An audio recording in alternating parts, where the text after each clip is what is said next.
Today's topic of discussion is clinical correlates of gross anatomy of neck. तो सबसे पहले आज हमने बोन्स ऑफ नेक, दूसरा फेशिया ऑफ नेक और तीसरा इंपॉर्टेंट सर्वाइकल सिंपैथेटिक ट्रंक, इसके क्लिनिकल को हमने देखना है। तो सबसे पहले हम जिस सेक्शन के क्लिनिकल स्टार्ट करने वाले हैं वो है बोन्स ऑफ नेक। तो यहाँ पे लिख देते हैं बोन्स ऑफ नेक। तो जो नेक की बोन्स, इसके 3 इंपॉर्टेंट क्लिनिकल है। पहला क्लिनिकल होगा सर्वाइकल पेन, सर्वाइकल पेन या फिर इसको दूसरा नाम होगा नेक पेन। तो सर्वाइकल पेन है, इसका इंपॉर्टेंट कॉजेस क्या होते हैं उसको देख लेते हैं हम। कॉजेस, जो सर्वाइकल पेन है इसके डिफरेंट कॉजेस होते हैं। उसके कॉजेस को इस तरह लिख लेते हैं हम। तो इसका कॉज ये हो सकता है कि नेक के अंदर जो लिम्फ नोड होते हैं, simple deep cervical lymph node, इनकी इन्फ्लेमेशन हो जाए। तो डीप सर्वाइकल लिम्फ नोड, इनकी इन्फ्लेमेशन होना, और इनकी इन्फ्लेमेशन ये ज़रूरी नहीं है कि सिर्फ नेक के अंदर ही हो या फिर नेक के कोई विस्तरा का इन्फेक्शन हो, इसकी वजह से ही इनकी इन्फ्लेमेशन हो। ये इन्फेक्शन थोरेक्स से भी आ सकता है, ये इन्फेक्शन एब्डोमेन से भी आ सकता है। तो फिर इनकी इन्फ्लेमेशन होगी सर्वाइकल लिम्फ नोड की, हेड की वजह से भी हो सकती है, हेड के इन्फेक्शन की वजह से, थोरेक्स के इन्फेक्शन की वजह से भी हो सकती है, या फिर ये एब्डोमेन के इन्फेक्शन की वजह से भी हो सकती है। दूसरा इंपॉर्टेंट कॉज ये होगा कि मसल की स्ट्रेनिंग होना, यानी अगर हम नेक के मसल्स का ओवर यूज़ करें, फॉर एग्जांपल रैपिड टर्निंग करें, टिल्टिंग करें हेड की, इसके वजह से भी मसल स्ट्रेन की वजह से सर्वाइकल पेन देखने को मिल सकता है। तीसरा कॉज ये हो सकता है कि इंटरवर्टिब्रल डिस्क है वो प्रोट्रूड कर रही है। जब वो प्रोट्रूड करेगी तो फिर वो स्पाइनल किनार के अंदर कंटेंट्स हो गए और नर्व्स हो गई, उनको कंप्रेस करेगी। तो इंटरवर्टिब्रल डिस्क की प्रोट्रूजन होना, तो ये भी सर्वाइकल पेन कॉज कर सकती है। इसके साथ साथ कोई बोनी एब्नॉर्मेलिटीज़ की वजह से भी हो सकता है ये पेन। बोनी एब्नॉर्मेलिटीज़ वो कौन सी हो सकती है? वो हो सकती है ऑस्टियोआर्थराइटिस, कि एज के साथ साथ इन्फ्लेमेशन होना और डीजनरेशन होना कार्टिलेज का, तो उसको आर्थराइटिस बोलते हैं। और ऑस्टियो का मतलब ये बोनी स्ट्रक्चर का होगा। लास्ट है ट्रॉमा, ट्रॉमा की वजह से भी हो सकता है। इसको मैं यहाँ पे कर लूँ। ओके, तो लास्ट है ट्रॉमा, उसकी वजह से भी सर्वाइकल पेन हो सकता है। तो इस सर्वाइकल पेन की इंपॉर्टेंट कॉजेज आपको बता दिए मैंने। तो जो सर्वाइकल पेन है, कहते हैं कि cervical pain movement of head and neck के या फिर कफिंग या फिर स्नीजिंग करते हुए काफ़ी ज़्यादा इंटेंस हो जाता है। तो फिर जो इसकी इंटेंसिटी कब ज़्यादा होगी सर्वाइकल पेन की? जब हम मूवमेंट कराएंगे हेड एंड नेक की, तब ये पेन हमें ज़्यादा देखने को मिलेगा। दूसरा ये कि कफिंग या स्नीजिंग, क्योंकि इसमें एक एक्स्ट्रा प्रेशर एग्जर्ट होता है नेक पर। तो ये तो हो गया cervical pain. Next clinical is injuries of cervical vertebral column. तो यहाँ पे लिख देते हैं हम injuries of cervical vertebral column, injuries of cervical vertebral column. इसके इफेक्ट इस क्लिनिकल के बेसिकली इफेक्ट हो गए। क्या क्या इफेक्ट हो गए वो देख लेते हैं हम। फॉर एग्जाम्पल सर्वाइकल वर्टिब्रा के फ्रैक्चर होना या फिर डिसलोकेशन होना, इसकी वजह से स्पाइनल क्या क्या इफेक्ट हमें देखने को मिल सकते हैं। स्पाइनल कॉर्ड इंजर्ड हो जाएगी, तो स्पाइनल कॉर्ड डैमेज होगी, जिसकी वजह से हमें मोटर लॉस और सेंसरी लॉस देखने को मिलेगा। दूसरा ये है कि अगर फोरामिना ट्रांसवर्स एरिया डैमेज हो जाए, फोरामिना ट्रांसवर्स एरिया जो सिर्फ सर्वाइकल वर्टिब्रा में ही होता है और किसी वर्टिब्रा में नहीं होता, तो इसकी वजह से वर्टिब्रल आर्टरीज डैमेज होगी, और जो वर्टिब्रल आर्टरीज के अराउंड एक पेरी आर्टीरियल सिंपैथेटिक प्लेक्सस होता है, तो वो भी डैमेज होगा। तो सिंपैथेटिक प्लेक्सस डैमेज होगा और इसकी वजह से हमें हॉर्नर सिंड्रोम भी देखने को मिल सकता है। हॉर्नर सिंड्रोम, वो हॉर्नर सिंड्रोम अभी हम देखेंगे, और इसको मैंने सेपरेट वीडियो से भी कवर किया हुआ है हॉर्नर सिंड्रोम को, तो आप इसको ज़रूर देख लीजिएगा हॉर्नर सिंड्रोम बेसिकली होता क्या है। नेक्स्ट तीसरा क्लिनिकल है वो है fracture of hyoid bone, fracture of hyoid bone, hyoid bone ऐसी बोन है जो किसी दूसरी बोन के साथ बोनी आर्टिकुलेशन नहीं करती, बल्कि ये मसल्स के दरमियान इंटरैक्ट होती है। तो फ्रैक्चर ऑफ हायोइड बोन और इसके साथ साथ जो स्टाइलॉइड प्रोसेस होता है टेम्पोरल बोन का, वो भी फ्रैक्चर हो जाता है, क्योंकि दोनों आपस में क्लोज रिलेशनशिप में होते हैं। तो यहाँ पर जो फ्रैक्चर ऑफ हायोइड बोन और उसके साथ साथ styloid process of temporal bone, दोनों एक साथ ही फ्रैक्चर होती है एट अ टाइम।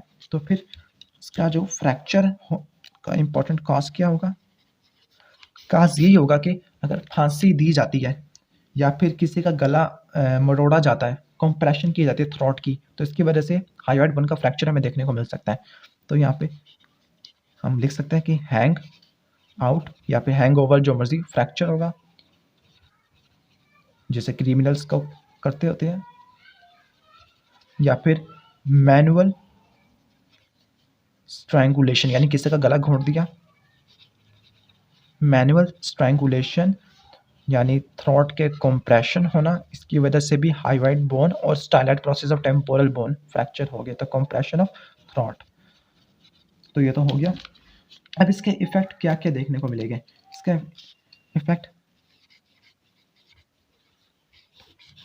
इफेक्ट पहला तो ये होगा कि जो हायोइड बोन की जो बॉडी है वो थायराइड कार्टिलेज के ऊपर डिप्रेस हो जाएगी। थायराइड कार्टिलेज नॉर्मली नीचे होता है और हायोइड बोन ऊपर की तरफ होती है, लेकिन जब हायोइड बोन का फ्रैक्चर होगा तो उसकी जो बॉडी होगी वो बॉडी डिप्रेस होकर थायराइड कार्टिलेज के ऊपर आ जाएगी। और दूसरी बात, जब हायोइड बोन फ्रैक्चर हो जाएगी, जिस तरह नॉर्मल टिपिकल बोन फ्रैक्चर होती है, तो वो आगे किसी स्पेसिफिक डायरेक्शन के अंदर आर्टिकुलेट या फिर मूव नहीं कर सकती। तो फिर मूव नहीं कर सकती, फॉर एग्जांपल हम हायोइड बोन की एलिवेशन ही करा सकते, और हायोइड बोन को हम एंटीरियरली मूव नहीं करा सकते, एंटीरियर मूवमेंट नहीं करा सकते। ये दोनों मूवमेंट होती है हायोइड बोन की एलिवेशन और एंटीरियर मूवमेंट होना।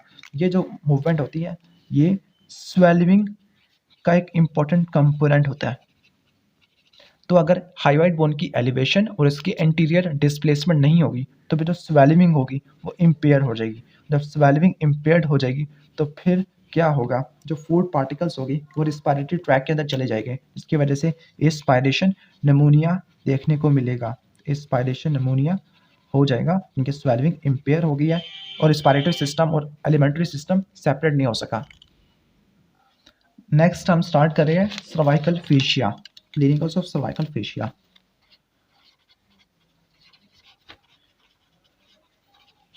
इसमें जो पहला क्लिनिकल होगा वो होगा पैरालिसिस ऑफ प्लेटिस्मा।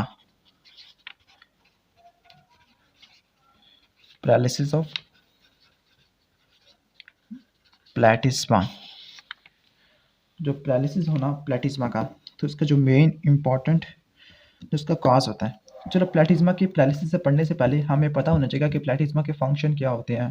तो जो प्लेटिस्मा के जो फंक्शन पहले हमें पता होना चाहिए, तो यहाँ पर लिख देते फंक्शन ऑफ प्लेटिस्मा।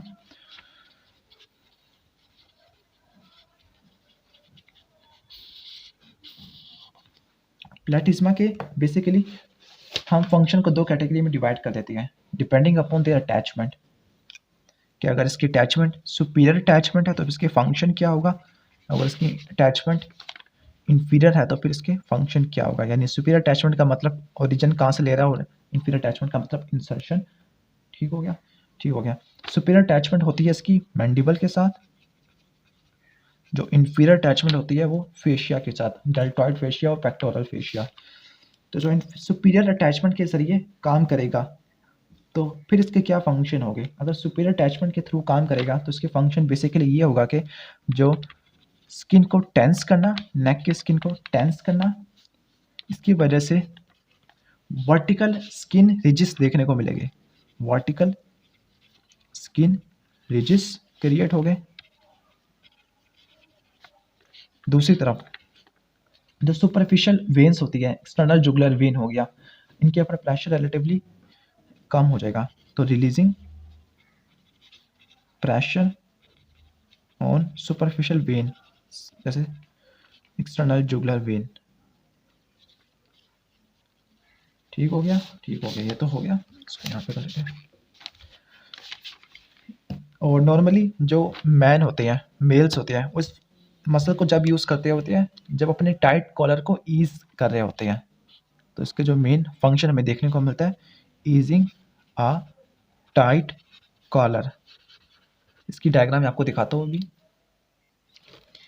इस डायग्राम में देखिएगा, ये आपको प्लेटिज्मा के फंक्शन ये आपको दिखा रहे हैं कि मसल ऑफ फेशियल एक्सप्रेशन जो कि प्लेटिज्मा है। और जो प्लेटिज्मा होता है इसका मेन फंक्शन ये होता है कि टेंशन को, स्ट्रेस को शो करना। तो यहाँ पे देखिएगा कि ये प्लेटिज्मा किस तरह काम कर रहा है। तो ये तो था प्लेटिज्मा का फंक्शन, अगर ये सुपीरियर अटैचमेंट के थ्रू काम करे। अगर ये इन्फीरियर अटैचमेंट के जरिए एक्ट करे तो इसका फंक्शन थोड़ा सा डिफरेंट होगा। तो यहाँ पे लिख देते हैं हम इन्फीरियर अटैचमेंट। जिसकी इन्फीरियर अटैचमेंट होती है वो डेल्टोइड और पेक्टोरल फेशिया इनसे होती है। तो यहाँ पे लिख देते हैं डेल्टोइड प्लस पेक्टोरल फेशिया। इसके जरिए अगर काम करे तो इसका फंक्शन ये होगा कि मैंडिबल को डिप्रेशन करना, मैंडिबल को डिप्रेस करना, क्योंकि यहाँ से ये ओरिजिन ले रहा है तो फिर मैंडिबल पे इंसर्ट होगा, तो मैंडिबल की डिप्रेशन कराना।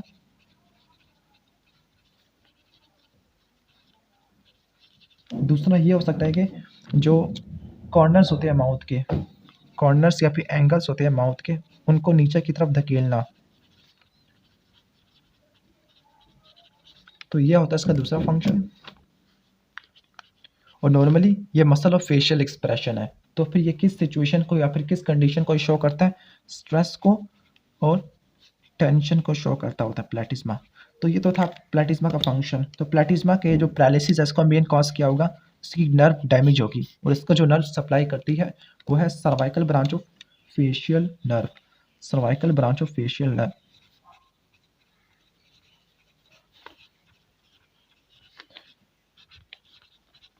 तो ये था इसका पैरालिसिस कैसे होगी कि नर्व डैमेज होगी। इसका इफेक्ट क्या क्या होगा, इसका इफेक्ट देख लेते हैं यहाँ पर।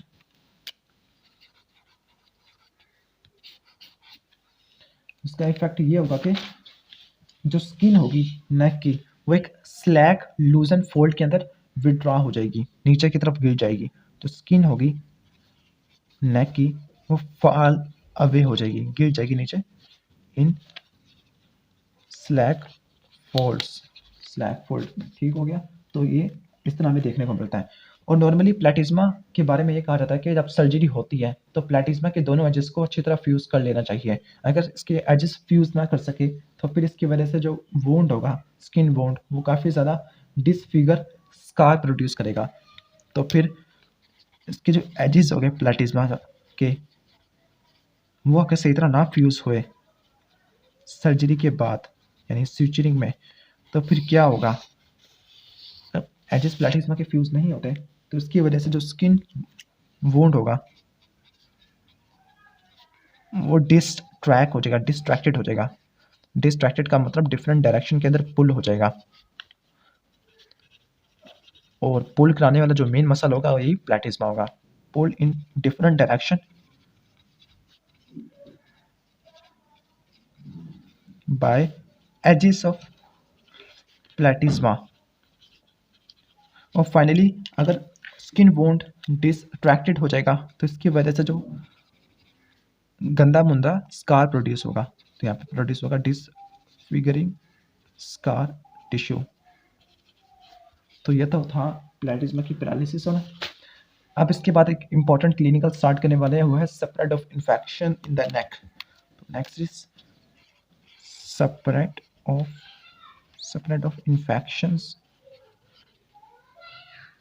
इन नेक। तो इसके हम डिफरेंट पॉइंट्स बना लेते हैं। तो इसके बाद नंबर 1 पॉइंट कि अगर इन्फेक्शन हो investing layer of deep cervical fascia और muscular part of pretracheal fascia. Pretracheal fascia को दो कैटेगरी में डिवाइड करते हैं डिपेंडिंग अपॉन किस पार्ट को वो इनक्लोज कर रहा है। अगर वो मस्कुलर पार्ट को इनक्लोज करेगा तो उसको बोलेंगे मस्कुलर पार्ट। कौन से मसल को? इंफ्राहाइएट मसल को। अगर वो विसरा को इनक्लोज करेगा, फॉर एग्जाम्पल थायराइड ग्लैंड, तो उसको बोलेंगे हम विसरल पार्ट। तो अगर इन्फेक्शन होता है इन्वेस्टिंग लेयर के दरमियान और होता है muscular part of pretracheal fascia, muscular part of pretracheal fascia. तो फिर जो इन्फेक्शन होगा वो कहाँ तक एक्सटेंड कर सकता है, या फिर अगर इन्फेक्शन होता है बिटवीन इन्वेस्टिंग लेयर और विसरल, तो यहाँ पे देख लेते हैं कि इन्फेक्शन इन्वेस्टिंग लेयर के दरमियान और visceral part of pretracheal fascia के दरमियान में हो तब वो कहाँ तक एक्सटेंड कर सकता है।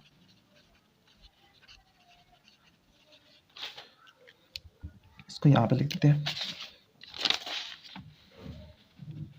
अगर इन्फेक्शन इन्वेस्टिंग लेयर और muscular part of pretracheal fascia इनके दरमियान में होता है तो ये ज़्यादा से ज़्यादा स्टर्नम तक जाएगा, ये स्टर्नम से बियॉन्ड एक्सटेंड नहीं करेगा, यानी ये doesn't separate beyond superior edge of manubrium, यानी मेनोब्रियम से आगे नहीं जाएगा, बिकॉज यहाँ पे जो इन्वेस्टिंग लेयर होता है वो स्टर्नम से आगे कंटिन्यूस हो जाता है, यानी पेक्टोरल गिर्डल पे अटैच होता है investing layer of deep cervical fascia. तो यहाँ पे सुपीरियर एज ऑफ मेनोब्रियम से आगे एक्सटेंड नहीं करेगा। लेकिन अगर इन्फेक्शन होता है इन्वेस्टिंग लेयर और विसरल पोर्शन के दरमियान में, तब ये इन्फेक्शन थोरेसिक कैविटी में जाएगा और पेरिकार्डियम के एंटीरियरली मूव करेगा, यानी ये एंटीरियर मीडियस तक एक्सटेंड करेगा। तो ये जाएगा थोरेसिक कैविटी में एंटीरियर टू पेरिकार्डियम, यानी सिंपल एंटीरियर मीडियसनम की बात कर रहा हूँ। तो ये तो हो गया इन्वेस्टिंग लेयर का रिलेशनशिप। अब हम देख लेते हैं प्री वर्टिब्रल लेयर। जो प्री वर्टिब्रल लेयर का अगर होता है, अगर इन्फेक्शन होता है posterior to pre vertebral layer,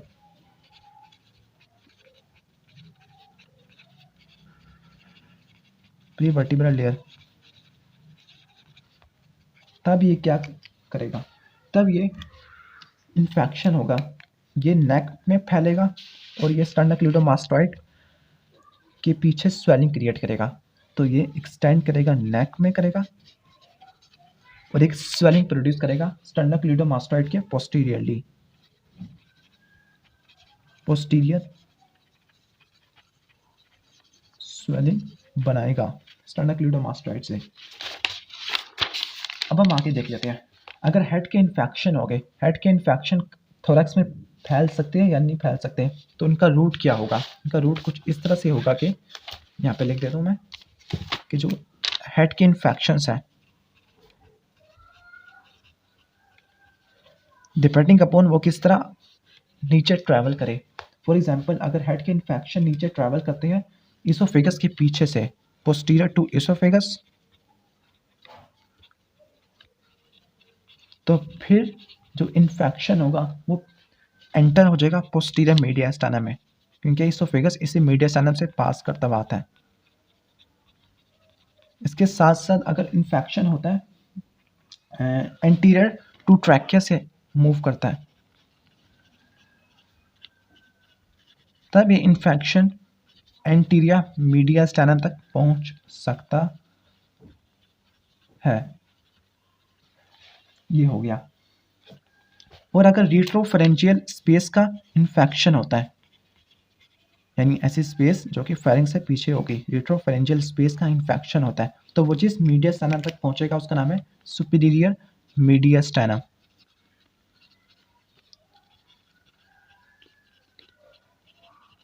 तो एग्जाम में यही एमसीक्यूज आएगा कि पोस्टीरियर मीडियास्टाइनम का इन्फेक्शन कहाँ से ट्रैवल करते हुए आया, एंटीरियर मीडियास्टाइनम का इन्फेक्शन कहाँ से ट्रैवल करते हुए आया, सुपीरियर मीडियास्टाइनम का इन्फेक्शन कहाँ से ट्रैवल करते हुए आया। तो एग्जाम में यही इंपॉर्टेंट एमसीक्यूज आते होते हैं। नेक्स्ट हम देख लेते हैं, इसके साथ साथ हम कुछ सर्वाइकल वर्टिब्रल सिस्टम या फिर कॉलम के क्लिनिकल्स को देख लेते हैं। नेक्स्ट हेडिंग होगी डीप स्ट्रक्चर्स ऑफ नेक। इसके दो ही इंपॉर्टेंट क्लिनिकल्स हैं, इसको जल्दी जल्दी हम कर लेंगे क्योंकि ये दो क्लिनिकल्स हमने पहले भी किए हुए थे। डीप स्ट्रक्चर्स ऑफ नेक,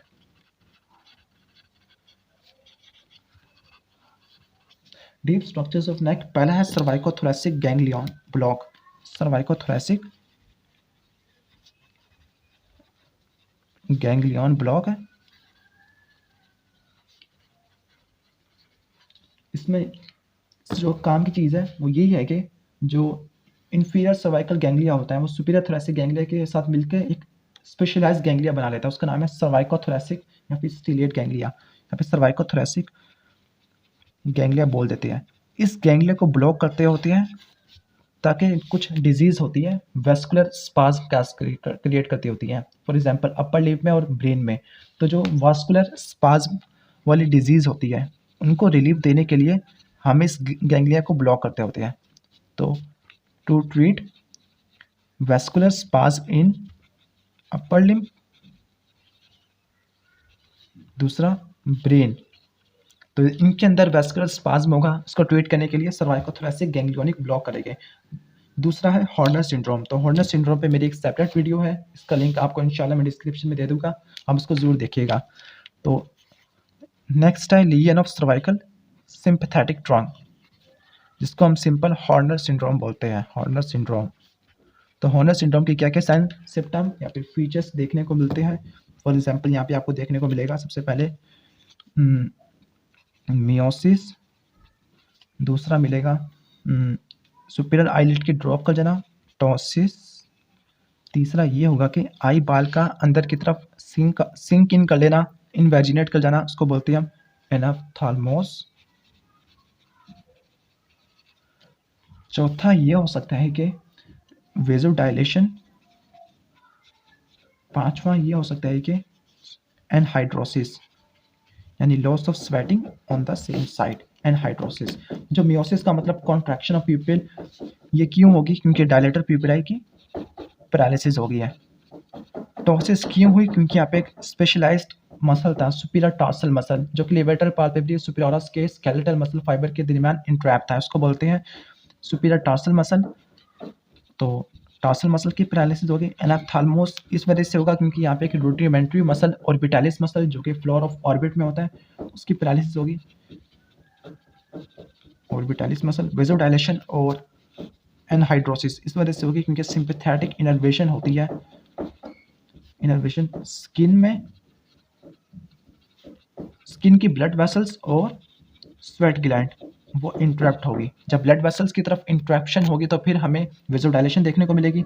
अगर स्वेट ग्लैंड की तरफ इनर्वेशन सही तरह नहीं हो सकी तो फिर एनहाइड्रोसिस देखने को मिलेगा। तो स्वेट ग्लैंड और ब्लड वेसल्स इसकी तरफ सिंपैथेटिक इनर्वेशन डिस्टर्ब होगी। तो ये था हॉर्नर सिंड्रोम। तो thanks for watching this video.